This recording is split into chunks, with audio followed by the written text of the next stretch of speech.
اس کے کئی ایجنڈے شامل ہو جاتے ہیں، کئی پیچھے پیسے لگ جاتے ہیں، اور اس میں بدقسمتی یہ بھی ہوئی ہے کہ اب تک دہشت گرد دوسرے مسلک کے لوگوں پر تہمت تھی، دہشت گردی اور انتہا پسندی کی۔ یہ بہت بڑی بین الاقوامی سازش ہو رہی ہے ان کے پیچھے، اہل سنت کے علماء کے پیچھے۔ میں نے فتویٰ دیا، وہ پوری دنیا میں چھپا، آج 2 سال کے قریب ہونے کو ہیں، ان طبقات میں سے کوئی ایک شخص بھی اس فتویٰ کو رد نہیں کر سکا، ایک کتابچہ بھی اس کی رد میں لکھ نہیں سکا۔ زبانیں کھولنا، زبان درازی کرنا آسان ہوتا ہے، گالی گلوچ دینا آسان ہوتا ہے، مگر 600 صفحات کے فتویٰ کے رد میں کوئی 16 صفحے کا رسالہ دلیل کے ساتھ رد کرنے والا نہیں لکھ سکا آج تک۔ پھر 2 سال کی میری ایفرٹس ہوئی، کانفرنسز ہوئی، شرق سے غرب تک پوری دنیا میں لیکچرز ہوئے، اس سے ایک تاثر ہو گیا، اور آپ کو اندازہ نہیں ہے، میں آپ کو ایمانداری سے راز کی بات بتا رہا ہوں۔ اس کے نتیجے یہ ہوئے کہ ان کو کروڑوں ڈالر اور پاؤنڈ فنڈ ملتے تھے ان دہشت گردوں کے حامیوں کو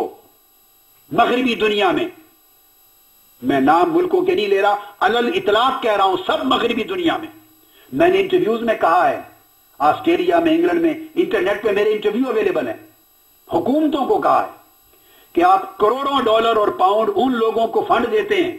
دہشت گردی کا مقابلہ کرنے کے لیے اور اعتدال پسندی کو لانے کے لیے، جو دہشت گردوں کے حامی ہیں،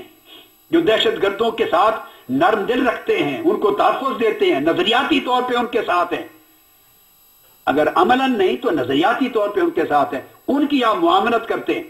جب یہ پورا فکر دنیا میں پھیلا تو کئی ملکوں سے، بڑے بڑے ملکوں سے پچھلے سال سے ان کے فنڈ سرکاری طور پہ بند کر دیے گئے۔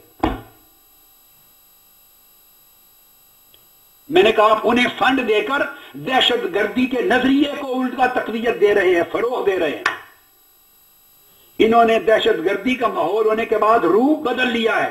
معتدل بن گئے اپنے آپ کو، مگر یہ وہی کتابیں پڑھتے ہیں، وہی عقیدہ، وہی نظریہ، وہی آئیڈیالوجی، وہی تھیالوجی، ان کے ساتھ نرم دل، اور کبھی نام لے کے ان کی مذمت نہیں کرتے یہ لوگ۔ انہوں نے فنڈ روک دیے ان کے کئی ملکوں میں، ابھی 1 سال پہلے، اور یہ سخت تکلیف میں ہیں، اور اجلاس ہوئے، اور وہ اجلاس میں ملکوں کے نام نہیں لے رہا، باقاعدہ آفیشیل کارروائی چھپی، ان کی بکس میں، ان کی آفیشیل پروسیڈنگز میں آیا ہے،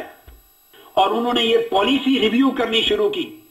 کہ یہ مٹھی بھر لوگ ہیں جن کو ہم فنڈ دیتے رہے ہیں۔ پارلیمنٹ میں بحثیں ہوئی کہ تم نے 20، 25، 30 سال ان لوگوں کو فنڈ دیے ہیں جنہوں نے دہشت گردوں، انتہا پسندوں کے ساتھ ہمدردی رکھنے والے لوگ ہیں، کیا ملا تمہیں؟ اور اس کے بجائے انہوں نے کہا کہ ان لوگوں کو فنڈ کی بات نہیں، وہ اہل سنت کی اکثریت جو خاموش ہے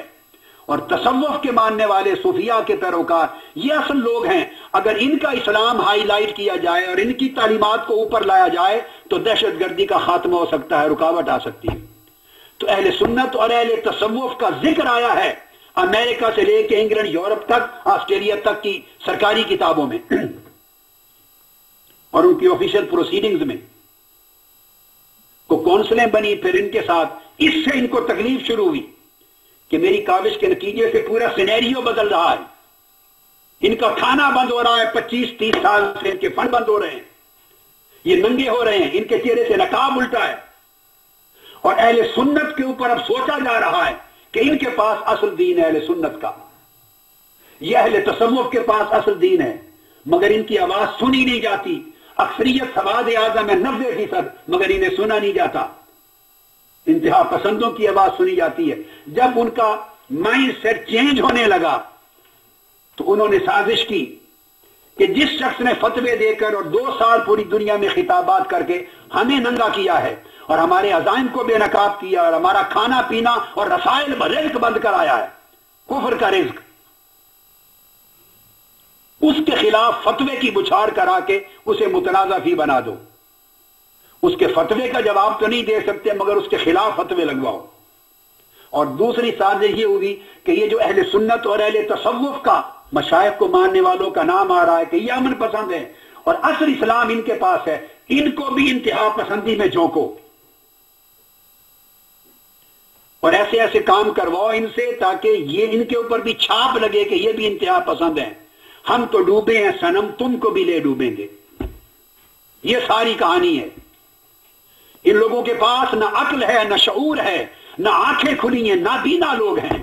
ان کو پتہ نہیں کہ پیچھے کیا سازش کار فرما ہے. یہ اہل سنت والجماعت کو بدنام کرنے کے لیے، اصل عاشقان رسول کو اس کے اوپر انتہا پسندی کا تہمت اور ٹائٹل لگوانے کے لیے، اور امن پسند سنی اہل تصوف انہیں بھی دہشت گردوں کا ساتھی ان کے ساتھ ملانے کے لیے ان کو میدان میں لا کے کھڑا کر دیا ہے، تاکہ ان کو یہ تاثر دی جائے کہ یہ بھی ایک ہی ہیں اور سارے کے سارے ایک ہیں، تاکہ یہ جو پاسا پلٹ رہا ہے، فکر بدل رہا ہے، تاکہ ان کے اوپر بھی چھاپ لگ جائے انتہا پسندی کی. اور اس کا پہلا ہدف ہماری میری ذات تھی، چونکہ یہ پوری بین الاقوامی اور مغربی فضا میرے فتوے اور خطابات سے بدلی اور اس کے اثرات ورلڈ میں ہوئے اور پھر لکھا جانے لگا. اور امریکہ کے ورلڈ ریلیجنز کی کتاب چھپی ہے ورلڈ ریلیجنز پر، فیلاڈلفیا کی. اس میں لکھا کہ ایک ماڈل آج کی صدی میں اسلام کا وہ ہے جس کا رہبر اسامہ بن لادن ہے. چھپی ہوئی آفیشل کتاب ہے مسلمانوں کی ورلڈ ریلیجنز کی اسلام پر. اور دوسرا ماڈل وہ ہے جو ڈاکٹر طاہر القادری کا فتویٰ ہے، یہ امن پسند ماڈل ہے اسلام کا.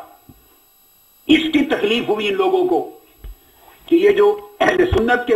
تصور اسلام کو امن پسند بنایا جا رہا ہے اور تنہا ہم دہشت گرد اور انتہا پسند بن رہے ہیں،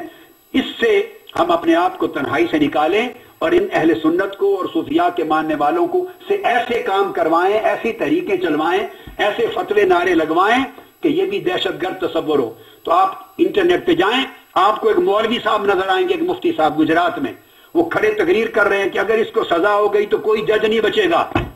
ساروں کو اڑا کے رکھ دیں گے، کسی کو نہیں چھوڑیں گے، نہ کسی لیڈر کو قتل کر دیں گے، یوں کر دیں گے، اڑا دیں گے. ایسی تقریریں کروا کے ان بے وقوفوں، بے عقلوں، بے شعوروں کے منہ سے وہ اہل سنت کے اوپر ایک تہمت انتہا پسندی کی لگوانا چاہتے ہیں، دہشت گردی کی، کہ یہ بھی وہی کچھ ہے کہ اگر ہم ڈوبے ہیں تو یہ بھی ڈوبے. ان کے اوپر اب کیوں باتیں ہونے لگی ہیں کہ اصل اسلام، امن پسند اسلام تو اہل سنت کا ہے، اہل تصوف کا ہے، صوفیاء کے ماننے والے، میلاد کے ماننے والے، اولیاء کے ماننے والے، چونکہ ان میں کبھی کوئی دہشت گرد نہیں ہوا تھا. اب یہ ان کے پیچھے پیسے لگے ہیں، ان کے پیچھے ساز باز ہے، اور سارے مولویوں کو پکڑ کے وہ، اور عوام الناس کو کچھ پتہ ہی نہیں، وہ سادہ ہے، وہ عشق رسول کے نعرے میں پھنس جاتے ہیں بیچارے، ناموس رسالت کے نعرے میں پھنس جاتے ہیں، عشق رسول کے عنوان میں پھنس جاتے ہیں. تو عوام الناس کو نہیں پتا ہوتا. اس سازش کو بے نقاب کرنے اور مسلک اہل سنت والجماعت کو ایسے بے شعور